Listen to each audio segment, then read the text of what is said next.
sûr. À 13h52, le dernier sujet que j'avais envie d'aborder avec vous, ça concerne ce dossier ubuesque de l'autoroute A69. Des parlementaires du Tarn veulent déposer une proposition de loi qui permettrait la reprise du chantier, arrêté, je le rappelle, depuis la décision du tribunal administratif de Toulouse. C'était le 27 février dernier. On va écouter justement l'un de ces députés, de ces élus du Tarn. Il s'appelle Philippe Folliot, il est sénateur groupe Union centriste. Cet arrêt du chantier est totalement incompris. Plus de 5000 personnes se sont mobilisées la semaine dernière dans le calme pour dire leur attachement au désenclavement du sud du département du Tarn, à cette autoroute. Et donc, dans ce cadre-là, il était important qu'au niveau parlementaire, nous fassions le nécessaire pour faire de telle sorte que cette reprise de chantier puisse se faire rapidement et dans le cadre légal, parce que nous sommes très attachés à ces éléments d'état de droit, de légalité des choses, et donc nous assumons notre rôle de parlementaire, donc au travers du dépôt de cette proposition de loi, parce qu'il se joue quelque chose d'important pour ce territoire, mais aussi, à certains égards, il se joue quelque chose d'important au niveau national. Voilà, l'un des élus qui va tenter cette riposte législative, Raphaël Steinville. Quand on ne lance pas un chantier lié au patrimoine en France, c'est un enfer. Hein. C'est totalement dingue ce qui se joue sur ce chantier. C'est tellement français.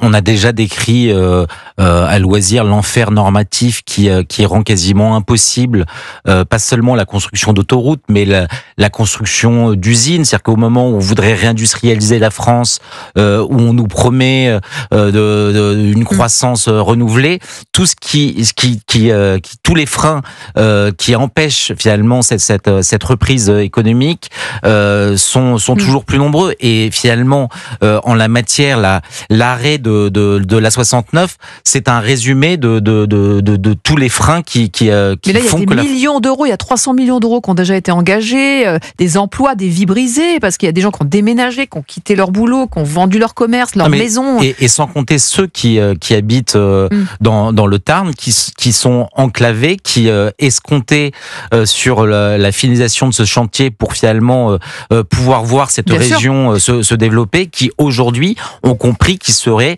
lâchés, abandonnés une fois encore par une politique décidée d'en haut. Gilles-William Goldnadel. Non, je suis d'accord situation avec ça totalement aussi. hallucinante. Je pense qu'il y a une partie très idéologique de certains partis écologistes, de tribunaux administratifs qui disent tout et leur contraire. Puis là où ça devient ubuesque, c'est que cette autoroute était presque terminée. C'est ça, on était presque au bout. Presque terminée. Donc il y a une petite chance effectivement que cette loi aboutisse, mais est-ce qu'elle passera la censure du Conseil constitutionnel? On suivra ça. En tout cas, merci beaucoup, Raphaël Steinville. Gilles William, c'est passé à la vitesse de la lumière. On se retrouve très bientôt pour de nouvelles aventures. Et ce soir, c'est Maël Hassani qui vous informe, ou Pascal de la Tour du Pin. Pascal de la Tour du Pin, pardonnez-moi, ce soir dès 19h. Allez, à très bientôt.